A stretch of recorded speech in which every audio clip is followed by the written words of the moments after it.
Section 1. Hello, Tourist Information Centre. Mike speaking. How can I help you? Oh, hi. I wanted to find out about cookery classes. I believe there are some one-day classes for tourists. Well, they're open to everyone, but tourists are always welcome. OK, let me give you some details of what's available. There are several classes.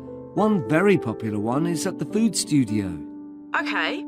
They focus on seasonal products, and as well as teaching you how to cook them, they also show you how to choose them. Right, that sounds good. How big are the classes? I'm not sure exactly, but they'll be quite small. And could I get a private lesson there? I think so. Let me check. Yes, they do offer those. Though, in fact, most of the people who attend the classes find it's a nice way of getting to know one another. I suppose it must be, yes. And this company has a special deal for clients where they offer a discount of 20% if you return for a further class. OK, but you said there were several classes. That's right. Another one you might be interested in is Bond's Cookery School. They're quite new. They just opened 6 months ago, but I've heard good things about them. They concentrate on teaching you to prepare healthy food, and they have quite a lot of specialist staff. So, is that food for people on a diet and things like that? I don't know if I'd be interested in that. Well, I don't think they particularly focus on low-calorie diets or weight loss. It's more to do with recipes that look at specific needs, like including ingredients that will help build up your bones and make them stronger, that sort of thing. I see. Well, I might be interested. I'm not sure. Do they have a website I could check? Yes. Just key in the name of the school, it'll come up. And if you want to know more about them, every Thursday evening they have a lecture at the school. It's free, and you don't need to book or anything. Just turn up at 7:30. And that might give you an idea of whether you want to go to an actual class. OK, there's one more place you might be interested in. That's got a rather strange name. It's called the Aretsa Centre. That's spelled A-R-R-E-T-S-A. OK. They've got a very good reputation. They do a bit of meat and fish cookery, but they mostly specialise in vegetarian dishes. Right.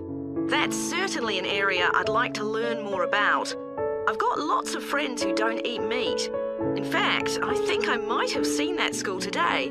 Is it just by the market? That's right. So they don't have any problem getting their ingredients. They're right next door. And they also offer a special 2-hour course in how to use a knife. They cover all the different skills, buying them, sharpening, chopping techniques. It gets booked up quickly, though, so you'd need to check it was available. Right, well, thank you very much. I'll go and check that out. That is...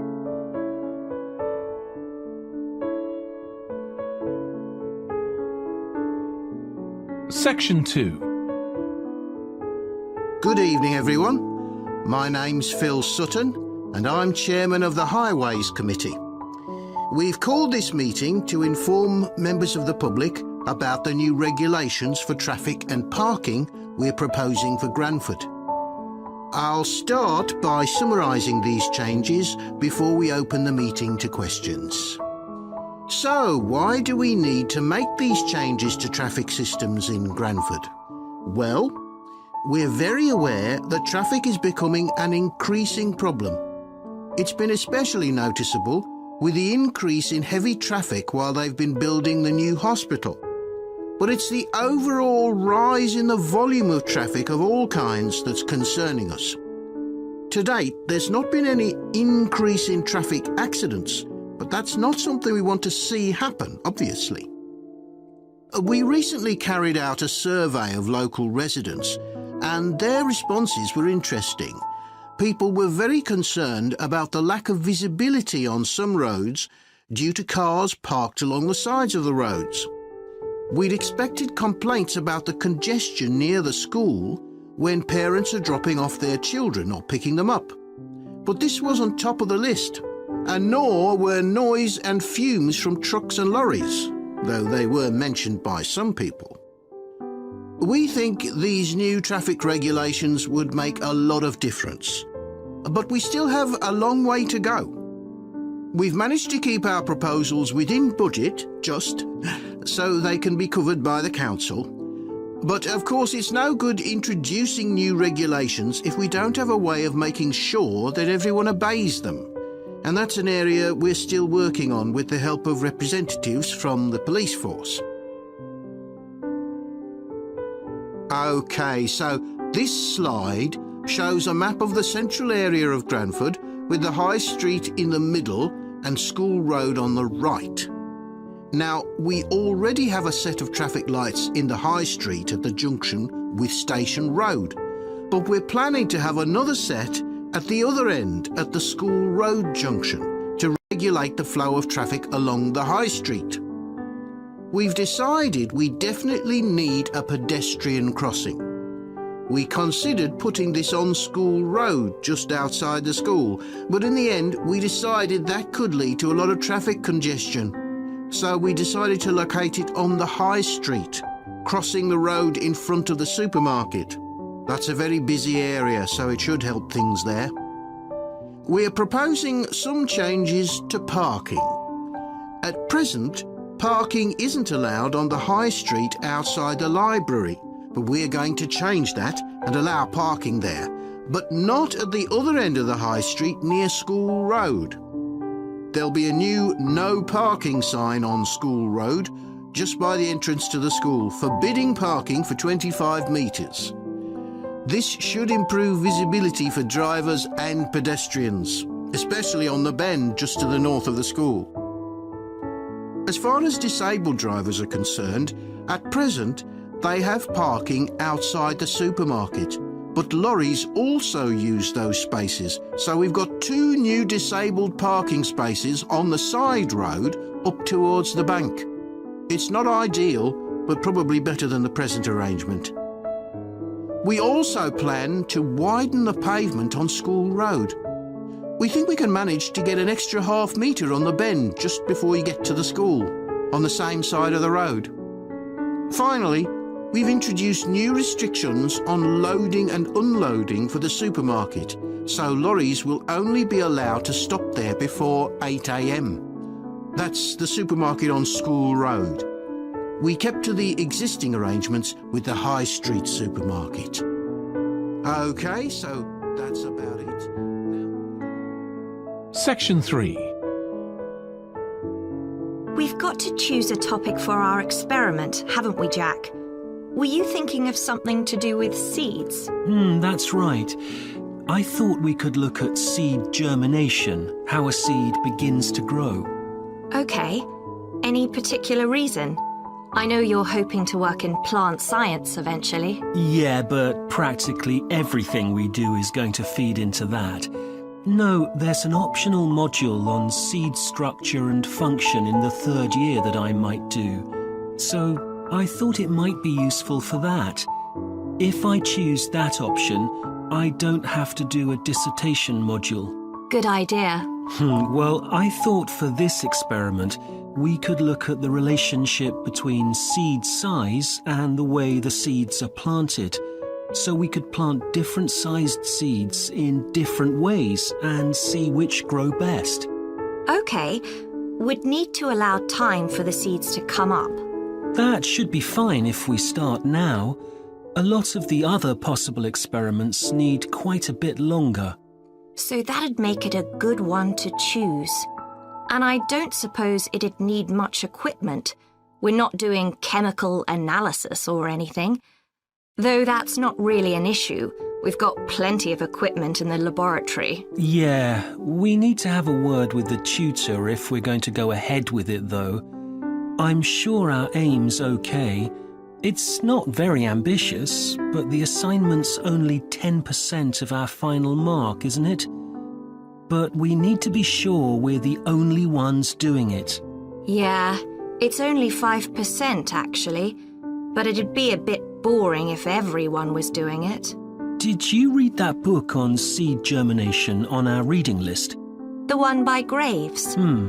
I looked through it for my last experiment, though it wasn't all that relevant there. It would be for this experiment, though. I found it quite hard to follow, Lots about the theory, which I hadn't expected. Yes, I'd been hoping for something more practical.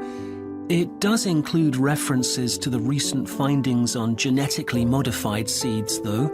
Yes, that was interesting. I read an article about seed germination by Lee Hall. About seeds that lie in the ground for ages and only germinate after a fire. That's the one. I knew a bit about it already, but not about this research. His analysis of figures comparing the times of the fires and the proportion of seeds that germinated was done in a lot of detail. Very impressive. Was that the article with the illustrations of early stages of plant development? They were very clear. I think those diagrams were in another article. Anyway, shall we have a look at the procedure for our experiment? We'll need to get going with it quite soon. Right. So the first thing we have to do is find our seeds. I think vegetable seeds would be best, and obviously they mustn't all be the same size. So how many sorts do we need? About 4 different ones? I think that would be enough. There'll be quite a large number of seeds for each one.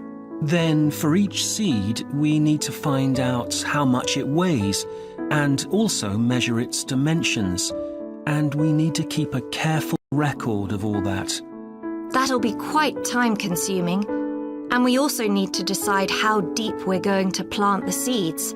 Right on the surface, a few millimeters down, or several centimeters. Okay, so then we get planting. Do you think we can plant several seeds together in the same plant pot? No, I think we need a different one for each seed. Right. And we'll need to label them. We can use different coloured labels. Then we wait for the seeds to germinate. I reckon that'll be about 3 weeks, depending on what the weather's like. Then we see if our plants have come up and write down how tall they've grown. Then all we have to do is look at our numbers and see if there's any relation between them. That's right. So then... Section 4. Hi. Today we're going to be looking at animals in urban environments. And I'm going to be telling you about some research on how they're affected by these environments. Now, in evolutionary terms, urban environments represent huge upheavals, the sorts of massive changes that usually happen over millions of years. And we used to think that only a few species could adapt to this new environment.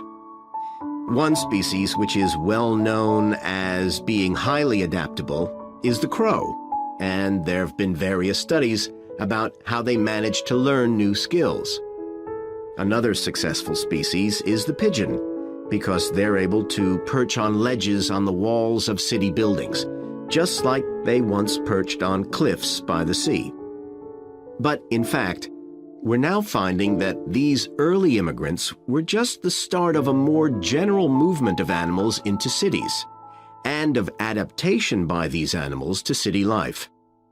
And one thing that researchers are finding especially interesting is the speed with which they're doing this. We're not talking about gradual evolution here. These animals are changing fast. Let me tell you about some of the studies that have been carried out in this area. So, in the University of Minnesota, a biologist called Emily Snellrud and her colleagues looked at specimens of urbanized small mammals such as mice and gophers that had been collected in Minnesota and that are now kept in museums there. And she looked at specimens that had been collected over the last 100 years, which is a very short time in evolutionary terms. And she found that during that time, these small mammals had experienced a jump in brain size when compared to rural mammals. Now, we can't be sure this means they're more intelligent, but since the sizes of other parts of the body didn't change, it does suggest that something cognitive was going on. And Snellrud thinks that this change might reflect the cognitive demands of adjusting to city life, having to look in different places to find food, for example, and coping with a whole new set of dangers. Then over in Germany, at the Max Planck Institute, there's another biologist called Katharina Miranda, who's done some experiments with blackbirds living in urban and rural areas.